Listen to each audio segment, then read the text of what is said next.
Nashville. The idea began in February 2009 over lunch with my friend Alyssa, someone I like but rarely see. She walked into the restaurant wearing a fitted black coat with a high collar. "Wow," I said admiringly. "Some coat." She stroked the sleeve. "Yeah. I bought it at the end of my no shopping year. I still feel a little bad about it." Alyssa told me the story. After traveling for much of the previous year, she had decided she had enough stuff, or too much stuff. She made a pledge that for 12 months she wouldn't buy shoes, clothes, purses or jewelry. I was impressed by her discipline, but she shrugged it off. It wasn't hard. I did some small-scale experiments of my own, giving up shopping for Lent for a few years. I was always surprised by how much better it made me feel. But it wasn't until last New Year's Day that I decided to follow my friend's example. At the end of 2016, our country had swung in the direction of gold leaf, an ecstatic celebration of unfeeling billionaire dom that kept me up at night. I couldn't settle down to read or write, and in my anxiety I found myself mindlessly scrolling through two particular shopping websites, numbing my fears with pictures of shoes, clothes, purses and jewelry.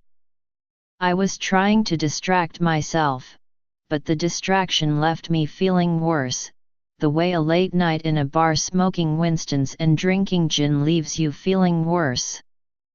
The unspoken question of shopping is, what do I need? What I needed was less. My plan had been to give up what Alyssa gave up, things to wear, but a week into my no shopping year, I bought a portable speaker. When I got it home I felt ridiculous. Shouldn't no shopping include electronics? I came up with my own arbitrary set of rules for the year. I wanted a plan that was serious but not so draconian that I would bail out in February, so while I couldn't buy clothing or speakers, I could buy anything in the grocery store, including flowers. I could buy shampoo and printer cartridges and batteries, but only after I'd run out of what I had. I could buy plane tickets and eat out in restaurants. I could buy books because I write books and I own a bookstore and books are my business. Could I have made it a full year without buying books? Absolutely. I could have used the library or read the books that were already in my house, but I didn't. I bought books. Gifts were the tough one for me. I'm a gift giver, and I could see how gift shopping could become an easy loophole. I decided to give books as gifts, but I didn't always keep to it. My editor married in 2017, and I wasn't about to give him a book as a wedding present. Still, the frantic shopping for others needed to come to a halt. The idea that our affection and esteem must manifest itself in yet another sweater is reductive. Alyssa said she gave people time, a certificate to watch their kids or clean their house. That, she told me, turned out to be the hardest thing. Time is so valuable. I was raised Catholic and spent 12 years in a Catholic girls' school. In the same way, a child who grows up going to the symphony is more likely to enjoy classical music, and a child raised in a bilingual household is probably going to speak 2 languages. Many children raised Catholic have a talent for self-denial. Even now my sister and I plan for Lent the way other people plan family vacations. What will we let go of? What good can we add? My first few months of no shopping were full of gleeful discoveries.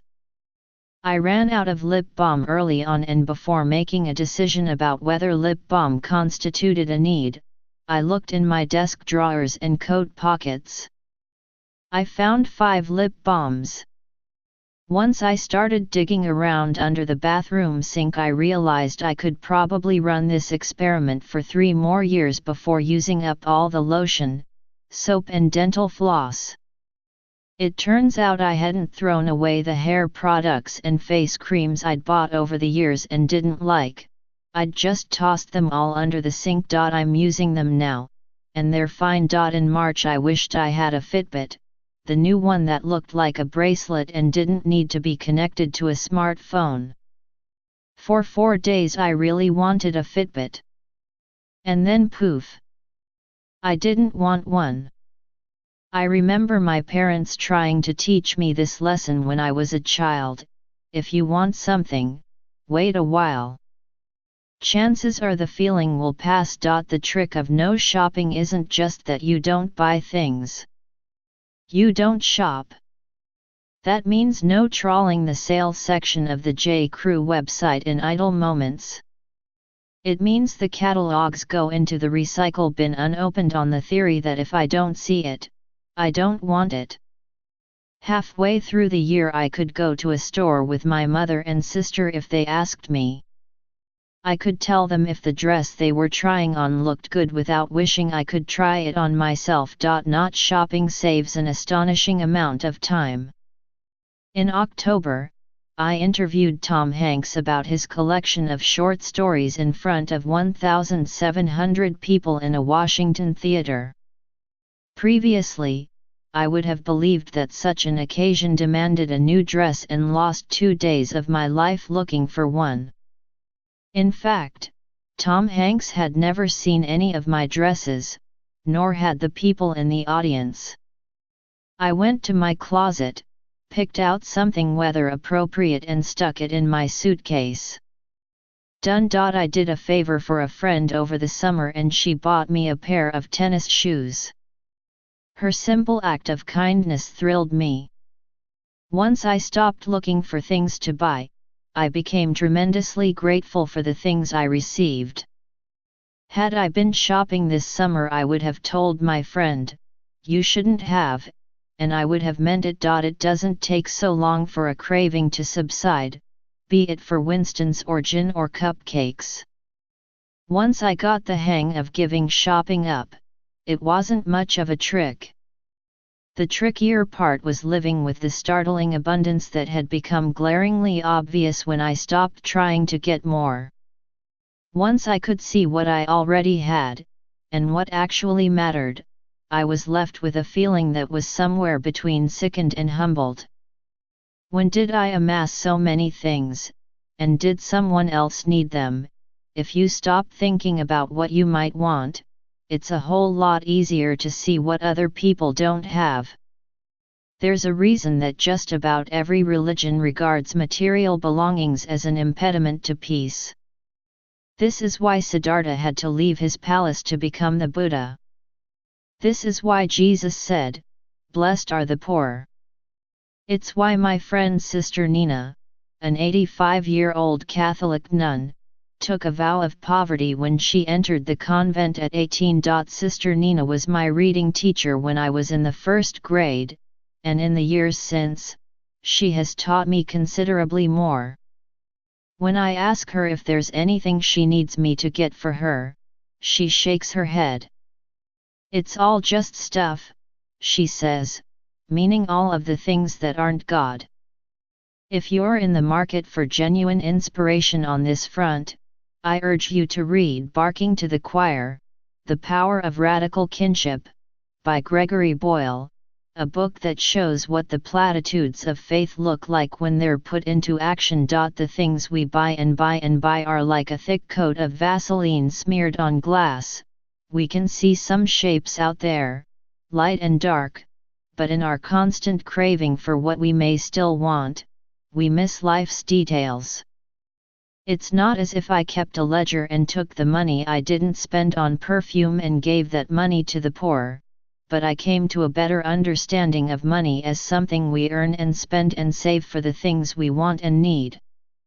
Once I was able to get past the want and be honest about the need, it was easier to give more of my money to people who could really use it. For the record, I still have more than plenty. I know there is a vast difference between not buying things and not being able to buy things. Not shopping for a year hardly makes me one with the poor, but it has put me on the path of figuring out what I can do to help. I understand that buying things is the backbone of the economy and job growth. I appreciate all the people who shop in the bookstore. But taking some time off from consumerism isn't going to make the financial markets collapse. If you're looking for a New Year's resolution, I have to tell you, this one's great. What I still haven't figured out is how the experiment ends. Do I just start shopping again? Shop less? I called Alyssa. I hadn't seen her in years. She told me that after she bought the black coat, she decided to re-up for another year. I realized I had too many decisions to make that were actually important, she said. There were people to help, things to do. Not shopping frees up a lot of space in your brain. So for now I'll leave my pledge in place. Who knows how far I can go? In a country hell-bent on selling us dresses and shirts with the shoulders cut out, though I like to think I wouldn't have fallen for that one even if I had been shopping, it's good to sit on the bench for a while.